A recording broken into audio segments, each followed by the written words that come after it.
Hello. Today is Monday, June 15th, 2026. Here is your daily signal. Turning to geopolitics, Fortune reports that former U.S. President Donald Trump expects to sign a deal with Iran as soon as Sunday, aiming to reopen the Strait of Hormuz and bring an end to the Iran war, with discussions also planned with G7 leaders for demining operations in the waterway.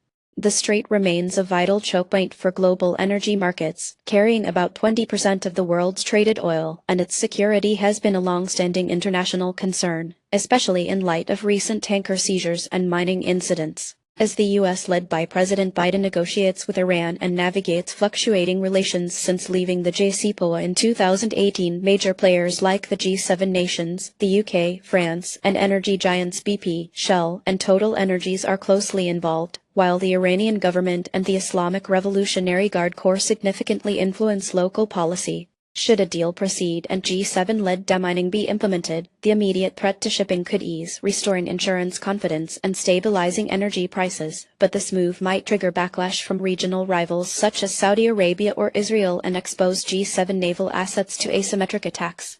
Improved security could also spur investment in regional energy infrastructure and possibly open the door for gradual diplomatic normalization between Iran and Western powers, though deep-seated tensions are expected to persist. Next, let's turn to the economic pressures on African airlines caused by the ongoing Iran conflict.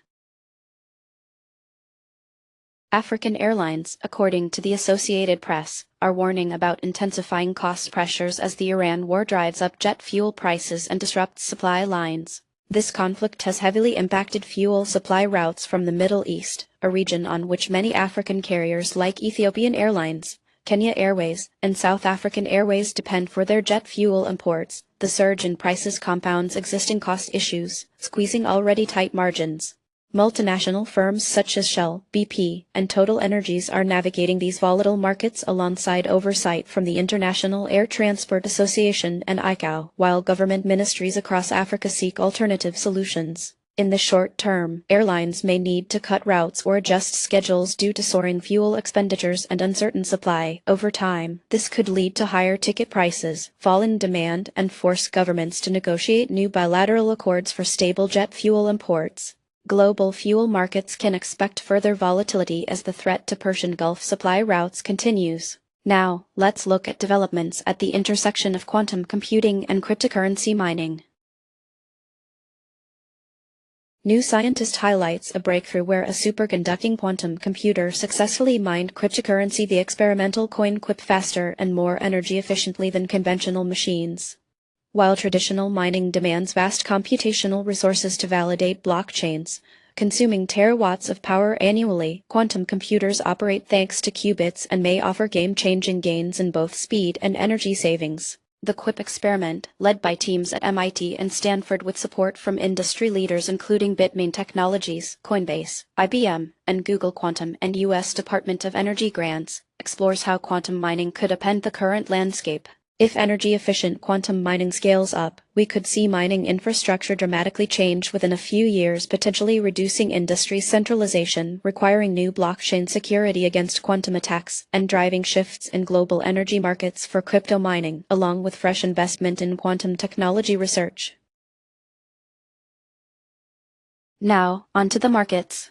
International equities saw mixed moves today. Germany slipped, with EWG closing at 41.84, and Belgium led the region's losses as EWK dropped 2.1%.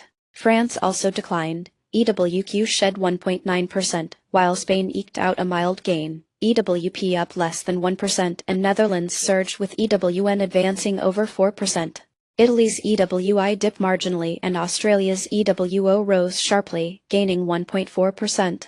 In Asia, Taiwan's EWT climbed over 3.6% and India's INDA added nearly 2%, while Hong Kong's EWH moved lower, dropping almost 0.6%. Among standout movers, Indonesia's IDX soared over 4.5% and Africa's AFK jumped more than 3.8%. Commodities saw silver and platinum rally, with SLV up 3.6% and PPLT advancing 3.3%, while U.S. oil retreated by 3.4%.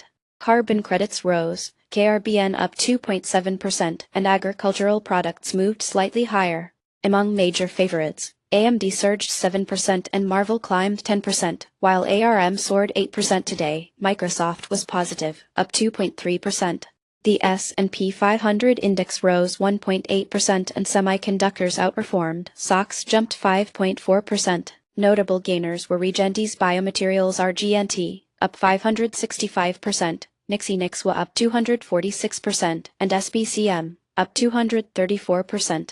The top losers were Sleep Number Corp SNBR, down 43%, Elicio Therapeutics LTX falling 73%, and Context Therapeutics CNTX, down 51%. That's it for today. You can find more news and details on our website. Goodbye.